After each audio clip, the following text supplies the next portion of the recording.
Hello everyone, welcome to our presentation on colonialism in Central Africa. I come again, colonialism in Central Africa. Let's quickly hear the definition of colonialism. Thank you. Hello.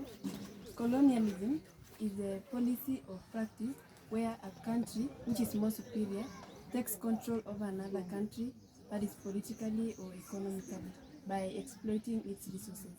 Thank you. Yes, thank you. Let's quickly hear the countries that make up Central Africa so that you can clearly see what we are talking about. Okay, I'm going to list down the countries that make up Central Africa.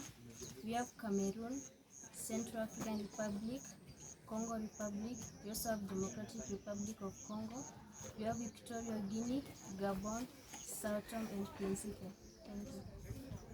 Thank you. Thank you. Now let's continue here and see how colonialism got into Central Africa, and we can see that the European power that dominated Central Africa was Belgium, who came first in Central Africa in the 19th century, and yes, in the 19th century.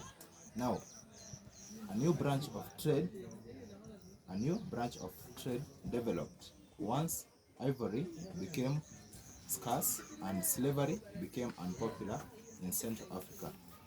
Therefore, this trade was rubber trade and was introduced by Belgium into Central Africa. Now, because of the slavery activities, communities had settled in regions. Communities had formed. Communities of refugees had formed due to the quest of slavery, and the Belgians saw a chance and invaded these communities to exploit them for rubber production. Now, the selling of rubber made a fortune for King Leopold II, who had made the land his property. He made the land his property and even went ahead to naming the land a free Congo state.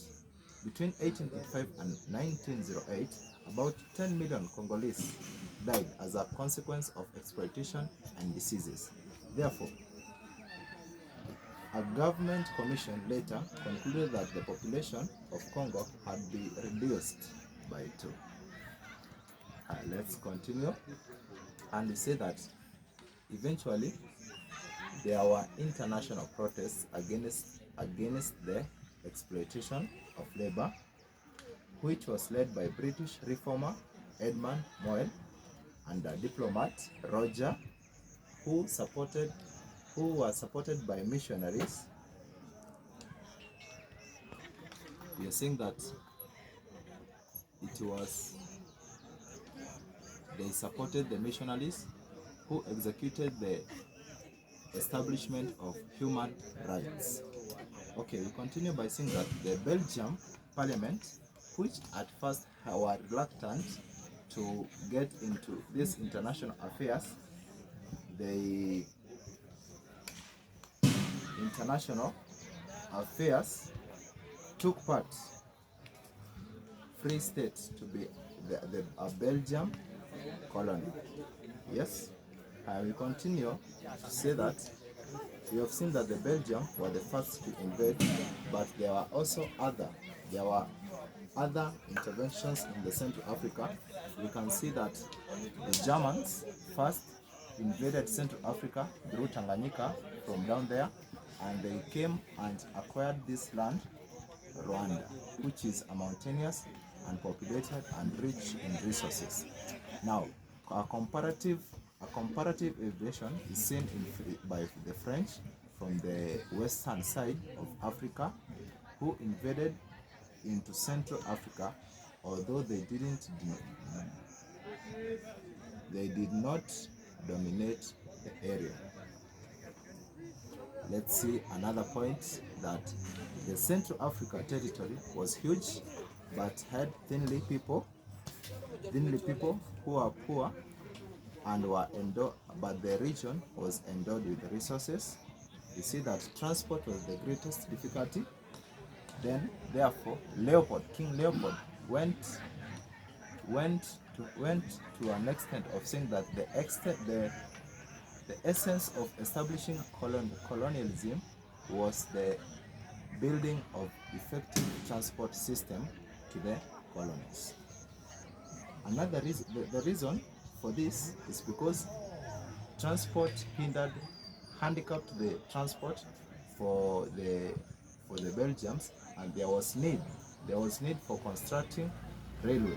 This costed them hugely in terms of money and resources, that is men, to construct a railway to reach to areas which were navigable by River Congo. The last aspect of that is, let's see the role that the church played in colonialism in Central Africa. And we can say that the church played this role of offering few services to the people which the government could not provide. We can say that the Belgian went ahead and constructed a Catholic university. Yeah, we are saying that a Catholic university was established by the Belgian Catholics, which was open for both colonial whites as well as black Africans. Now, churches took a greater formal and informal responsibilities for health and education, and for communication and financial service in remote areas where the government could not access. That is just a brief history of colonialism and how it underwent in Central Africa. Let's hear the characteristics of colonialism in Central Africa. Okay, yes. Let me take you through the characteristics of colonialism in Central Africa. Okay, the characteristic number one was forced labor. This is whereby African was forced to work in the cotton, rubber and coffee plantation farm. Another instance where forced labor was witnessed in Central Africa was Africans was forcefully taken to take part in the construction of the Congo Ocean Railway. The point number two was resistance.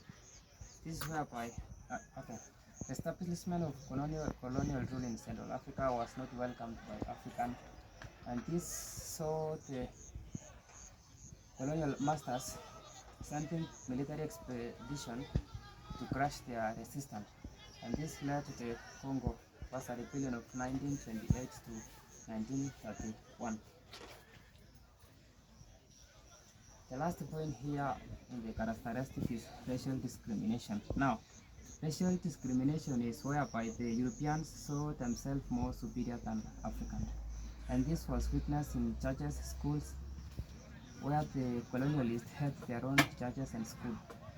They didn't allow their children to mix with the African children in the school and even in church places. Thank you. Thank you. Now let's hear the effects of colonialism in Central Africa. Yes, thank you. Yes, colonialism in Central Africa region had its own effects in that region, and so the effects can be both social, economic, and even political effects. The first effect is that there was introduction of legitimate trade, whereby we see before the European powers came into Central Africa region, the trade that was taking place was the illegitimate trade, that is the slave trade, where we see they participated in the transatlantic trade. The second effect is there was some improvement in infrastructure.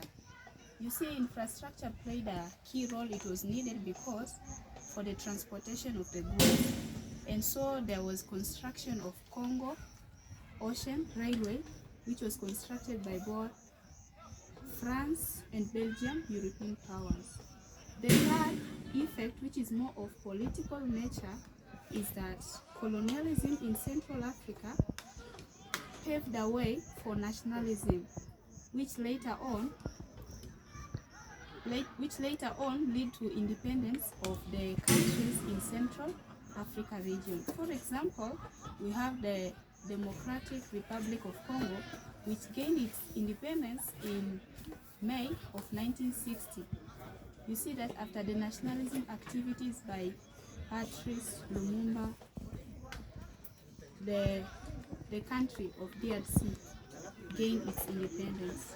Thank you so much. Thank you. Thank you. Thank you. Now that marks the end of our presentation.